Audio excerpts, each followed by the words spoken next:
안녕하세요. 김태균 클리닉 원장 가정의학과 전문의 김태균입니다. 오늘은 다이어트 할 때 혹은 건강 관리할 때 항상 나오는 단백질에 대한 이야기를 좀 드려보려고 하는데요. 우리 몸의 3대 영양소에는 탄수화물, 지방, 그리고 단백질이 있습니다. 이 3대 영양소는 우리 몸의 기초적인 생명 현상을 유지하는데, 그리고 우리의 몸을 구성하는데 정말 꼭 필요한 영양소입니다. 어느 순간 필요 이상으로 먹는 순간들이 늘어나게 되면서 우리는 결국 이것들을 다 지방이라는 형태로 몸에 저장하게 되고 체중이 늘어나게 되는데요. 그래서 꼭 적당히 드시는 게 중요한데, 그래도 그 중에 왜 자꾸 단백질을 잘 먹으라고 하는지, 그거에 대한 이야기를 좀 드려보려고 합니다.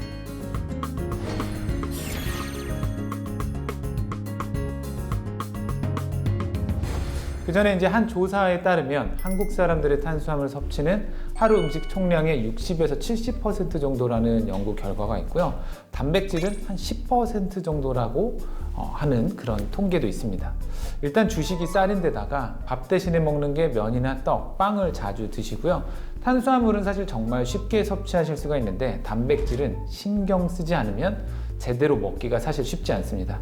그리고 이제 중년 이후 나이가 드신 분들의 경우는 이제 소화가 잘 안 됩니다. 고기 같은 거 먹으면 더부룩하고, 그러면서 이제 단백질 양을 줄여가시고, 특히나 이제 다이어트 하신 분들이나 나이 드신 분들이 밥과 야채, 나물 위주로 드시면서 또 건강식, 나 요즘에 고기 안 먹고 건강식으로 먹는다고 이렇게 이야기를 하시는 분들이 있는데, 그거는 이제 사실 영양소가 부족한 식사입니다.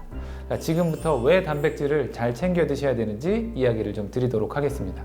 고단백 식사라고 하면 내가 하루에 먹는 음식의 총 칼로리에서 한 25에서 35% 정도를 단백질로 섭취하는 겁니다.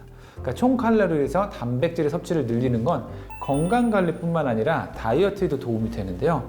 그 이유 첫 번째, 단백질은 먹는 자체로 에너지의 소비를 높일 수가 있습니다. 그러니까 우리가 어떤 음식을 먹고 우리 몸에서 소화시키고 흡수를 시킬 때 우리의 몸은 그냥 흡수시키는 게 아니라 에너지를 소비하고 열을 발산하게 됩니다. 단백질의 경우에는 섭취한 칼로리의 20에서 30% 정도를 소비한다고 알려져 있고요. 탄수화물은 5에서 10%, 지방은 3% 이하로 알려져 있습니다. 그러니까 내가 100을 먹으면 단백질은 70에서 80, 탄수화물은 90에서 95, 지방은 이제 97 정도가 내 몸에 들어오는 건데요. 그러니까 단백질을 먹었을 때 가장 적게 먹은 효과를 볼 수 있습니다. 특히나 식사 전에 운동을 하고 식사를 하면 소화할 때 소비하고 열나는 게 2시간 정도 더 증가되어 있다고 하는데요. 식사 전에 운동하고 단백질 위주의 식사를 하면 더 덜 먹은 효과를 낼 수도 있습니다. 근데 이제 여기서 주의할 부분, 당뇨 환자분들은 식사 전에 운동하시는 건 저혈당의 위험이 있기 때문에 안 됩니다. 두 번째, 단백질 위주의 식단이 체중 감량에도 도움이 될 수 있습니다. 한 연구에서는 식이섬유 위주의 식사와 단백질 위주의 식사, 이 둘을 비교한 체중 감량에 대한 연구가 있었는데요. 단백질 위주의 식사가 체중 감량에 더 도움이 됐다는 결과가 있었습니다. 단백질 위주의 식사는 앞서 말한 것처럼 에너지 소비를 높일 뿐만 아니라 또 즉각적인 포만감을 주는데도 도움이 될 수 있기 때문이라고 생각해 볼 수 있는데요. 단백질을 섭취하면 포만감을 느끼는 호르몬이 분비가 되고 식욕을 촉진하는 호르몬이 억제가 되면서 우리가 포만감을 느끼게 됩니다. 생각해 보시면 샐러드 먹었을 때랑 고기 한 덩이 먹었을 때 뭐가 더 만족스러우신지 생각해 보시면 쉽게 이해되실 수 있는데요. 음식에 대한 갈망도 줄어들고 야식의 섭취까지 줄어든다고 하는 연구 결과도 있습니다. 탄수화물 위주의 음식인 빵이나 면을 먹었을 때와 단백질 음식을 먹었을 때 포만감을 한번 비교해 보시면 또다시 단백질을 먹었을 때 더 배부른 느낌을 받는다는 걸 알 수 있는데요.